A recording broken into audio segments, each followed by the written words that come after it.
Welcome back to State of the Nation. The private sector coalition has commended the leadership of the National Assembly on the Consumer Protection Bill, saying that when in full effect, it will mark the beginning of a new era in the business environment in the country. Let's understand this further. Shola Salako joins me on the show at this moment to speak more about this. She is indeed the president of the, the president of the Consumers Association in Nigeria. Many thanks indeed for coming on the show at this time. Thank you. Now, we're looking at this bill, and if it goes and it's signed into law. Not if, when. When, okay, when, okay. We're that hopeful. You're advocating on this very strongly. We're that hopeful. When that happens, what will be the difference achieved? What will be done differently when, for instance, you look at consumer product relationship and consumer service relationships? Okay, what will be different is the fact that when you're talking in terms of consumer protection, there are two facets of it. There is the that's the proactive protection, and then there is the post, that is the reactive protection. The would normally happen whereby government has the instrument and the instrumentality to be able to regulate business-to-business activity in such a way, because you see, you find that many of the infractions that you see at the consumer-to-business level usually starts from an unregulated business-to-business level. So what this law is empowering the Nigerian government to do is to be able to regulate how business-to-business works in such a way that the output, which now goes to business-to-consumer, is adequately and fairly done. So, for instance, if I, as business A, I can influence the environment in such a way that I don't allow a competitive business to operate in my sector, I become a monopoly of sorts. And so I can exploit the consumer because he doesn't really have choices. So this law actually begins to really give the Nigerian business environment the ability for greater choices, which will eventually impact on the kind of quality of products you get. It will impact on pricing. It gives the consumer options.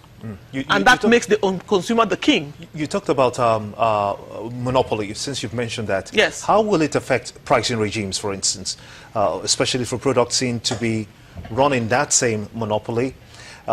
For instance, in the building material sector, we have a lot of those kind of monopolies that are happening. Is this going to address that? Oh, definitely. What is going to happen is that it's not going to be business as usual anymore.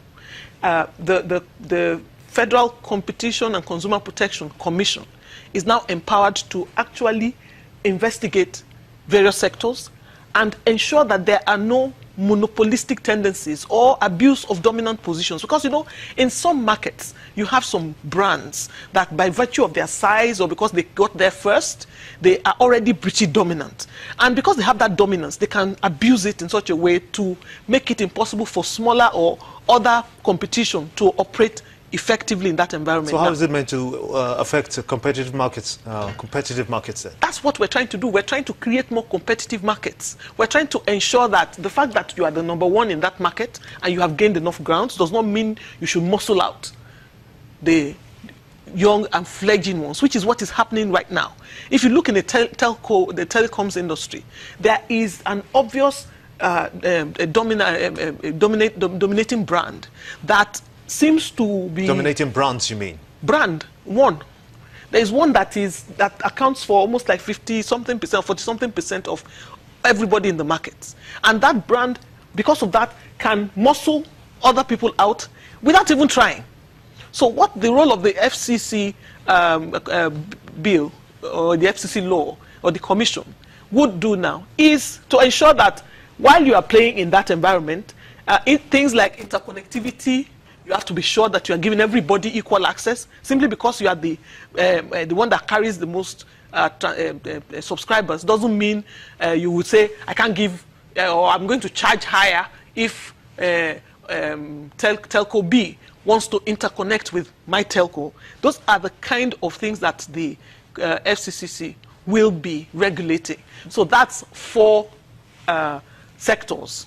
Now, on the consumer side, I was just looking at that because, you know, when we started out with this law, there were so many variations of it. There was about 3, 4, 5 versions of different people wanting to sponsor their own bill. So this bill that we have now is a merger of everybody's opinion, which means it's richer, it's more robust. Yes, and I'm just starting to really look at what made it into the law. You know, we're considering like 4 or 5 bills. And for you, what's the biggest catch? One of the first ones that tripped me is that this law now mandates that every product or service that you put out for sale in the Nigerian market must be priced.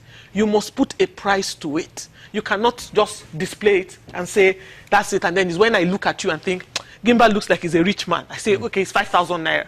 But if this man is a small man, then there's just 800, which is what a whole lot of our marketplace is like. So this is the first time we're having a law that now makes it criminal for you not to put a price on your product. And if, you know, that sometimes they'll put a price on it, and then when you come, they will say, oh, that's not the price, it's another price. Well, the law says if there are 2 pricing on the same product on the shelf or wherever it is that you put it, the consumer has a right to pay the lowest of it. Then where does this whole new law, when it comes through? Thank you. Don't say if. When it comes through, where does it place the Consumer Protection Council?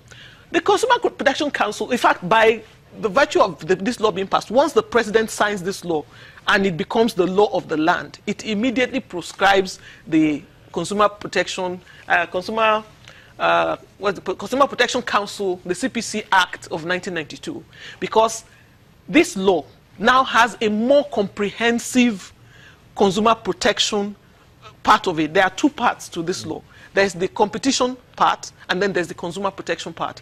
The consumer protection part takes care of all that CPC is doing and more. So we're now going to have a full-fledged commission that has 2 parts. There has the competition part and then has the consumer protection part. How are they supposed to synergize? Oh, that's already worked out, and I'm sure that there's going to be implementation committees to set that up. But all of it will be under the FCCC now. We now don't have a CPC anymore. We now have an FCCC, which is the Federal Competition and Consumer Protection Commission. Instead of just a council, we now have a commission. And so it has more power. It can now sue, it can indict, it can fine, all of which CPC really couldn't do under its laws. So it's a much better, I think it gives consumer protection more teeth. It's not dependent on how we structure and how we implement to determine whether we will really bite. But right now, we are more empowered. Well, thank you. That's a good place to end it. Thank you so much indeed. Shola Salako, she is the President, Consumer Advocacy Foundation of Nigeria. Kafon, many thanks again once for coming on the show, and to you for being a part of the whole week, as a matter of fact. See you next week for a fresh package. I'm Gimba Omar. Bye for now.